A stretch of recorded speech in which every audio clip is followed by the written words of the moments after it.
From the PEP Radio Newsroom, this is the evening news blast with this news from Berlin.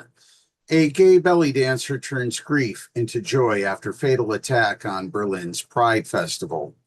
Haidar Darwish, a Syrian belly dancer and artist, took the stage at Berlin's Museum Island wearing a flamboyant hoop skirt and red fez.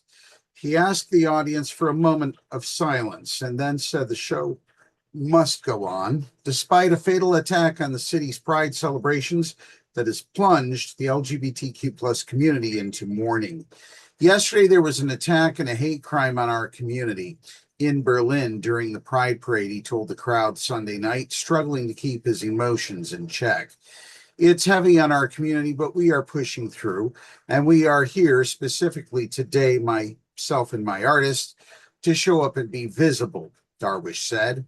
Saturday night's van ramming and stabbing near Berlin's Pride Festival that left one person dead and almost 30 wounded was an extremist terror attack, authorities said. The suspect was killed by police Sunday evening. Authorities said Abdul Balaut, a 21-year-old German-born citizen with Lebanese roots, apparently ran toward officers with a sharp instrument, and police fired at least one shot. Some officials question how Balaut had been able to move freely in Germany following a conviction linked to his ties to the Islamic State group.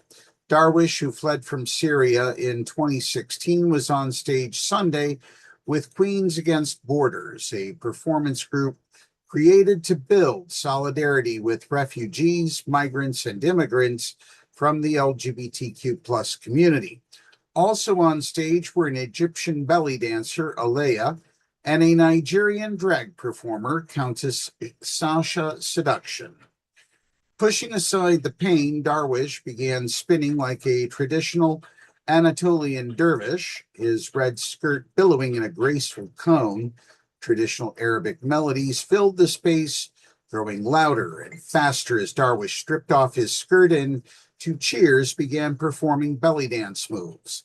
We're trying our best to be honest in these weird, horrible times to create a stage where we can be present, the 30-year-old Darwish, who goes by the Darvish, told the Associated Press. He stressed that it was especially important for them to perform on the night after the attack for a wider audience outside the LGBTQ plus community that included Berliners of all backgrounds, as well as many foreign tourists. Nonetheless, he said that we are tired to constantly be put in a position where we have to fight endlessly. He said the dancers could easily stay home, but we can also put grief into joy. Darwish and the other performers danced until the audience leaped from their chairs and joined in, transforming an otherwise sad and somber night. That's News Blast for this hour. PEP Radio is available on the Live 365 app, the PEP Radio page at paequality.com, Roku, Alexa, and wherever you find streaming radio. Up next, we have the Meadville area weather forecast here on PEP Radio.